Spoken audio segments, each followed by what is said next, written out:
6 months ago, Dr. Sarah Fortune could see an end to the pandemic.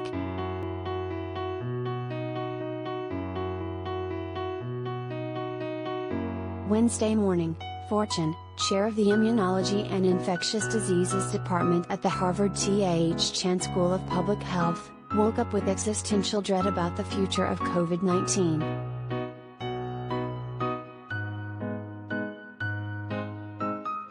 That's despite new guidance released Tuesday by the Centers for Disease Control and Prevention that suggests that everyone, vaccinated or not, wear masks indoors in places where COVID-19 is rapidly spreading.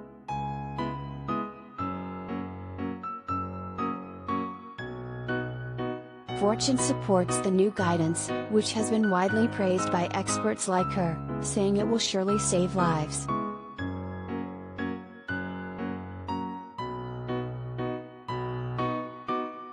Still, masking is just not the solution, she said.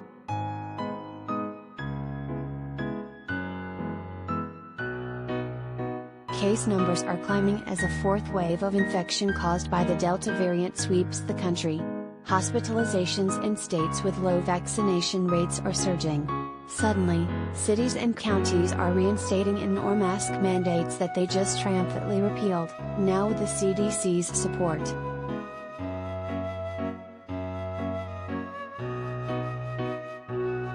The guidance announced Tuesday has been met with outrage from many Republican officials and caused frustration among the already vaccinated. To some who study infectious diseases, it feels like dispatching a single lifeboat to a sinking ship with 50 people on board.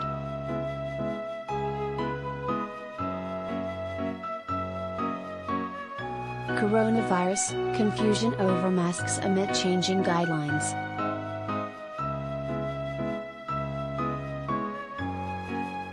July 28, 202,102-21.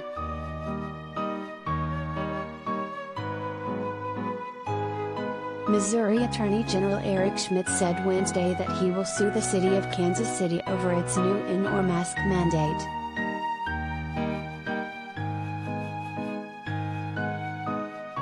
This mask mandate is about politics and control, not science, Schmidt, a Republican who is running for the U.S. Senate, said on Twitter. You are not subjects but citizens of what has been the freest country in the world, and I will always fight for you.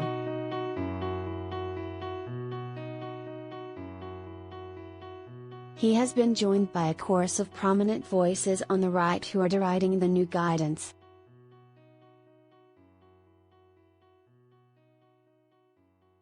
Senator Marsha Blackburn, Republican Tennessee, said forcing masks undermines public trust in vaccines. Senator Ted Cruz, Republican Texas, said on Fox News that the guidance was absurd and 100% politics, not science. In a fiery speech on the House floor Wednesday, Representative Chip Roy, Republican Texas, asked, "Which is it, vaccines or masks?"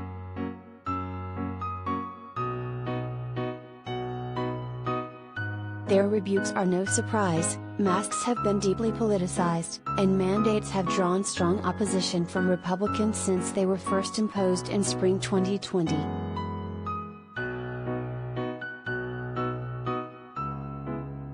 This time, however, they aren't alone in their resentment.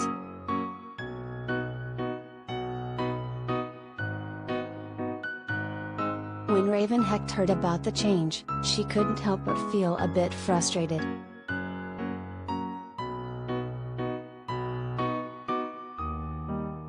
It was like, here we go again, said Hecht, 25, a radio promoter from New Jersey. Hecht was vaccinated and has always been diligent about wearing masks. She doesn't find it too much of an inconvenience and has still been wearing masks when she runs errands like going to the pharmacy.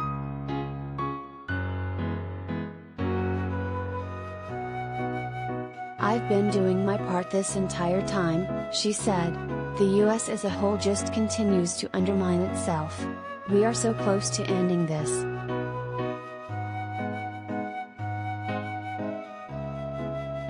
Hecht said that on a micro level, the policy is a good thing but no panacea.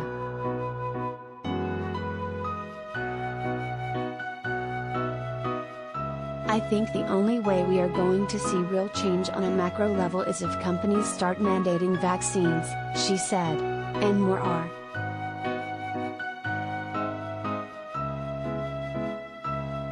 On Wednesday, Google, Facebook and Lyft separately announced that they would mandate vaccinations for all employees returning to offices.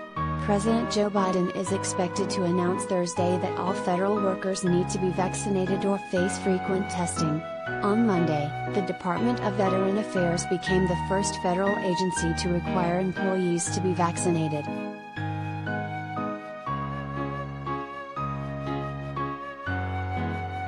That's more effective policy than requiring masks, some public health experts say.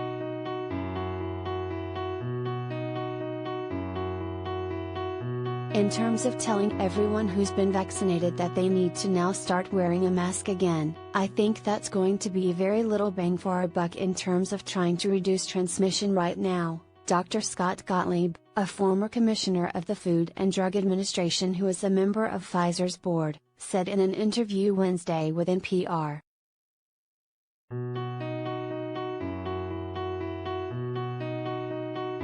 Like so many others, Fortune of Harvard is sick of wearing a mask at work and in public places.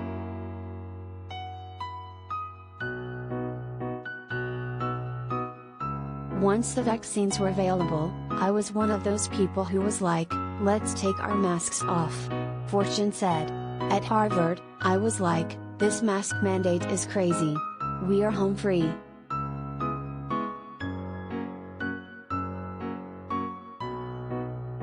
Now, things feel different. Not only are we not home free, the finish line is going to shift depending on the evolution of the virus, she said.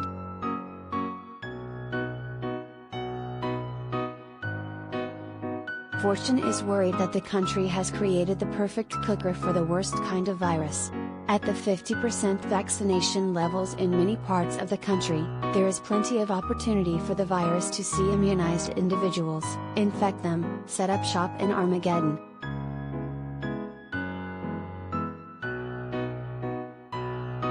The only long-term solution is high vaccination coverage, she said. In lieu of that, which some people already think is a lost cause, Fortune can imagine a world where the virus continually evolves to escape coverage and there are more and more deadly waves.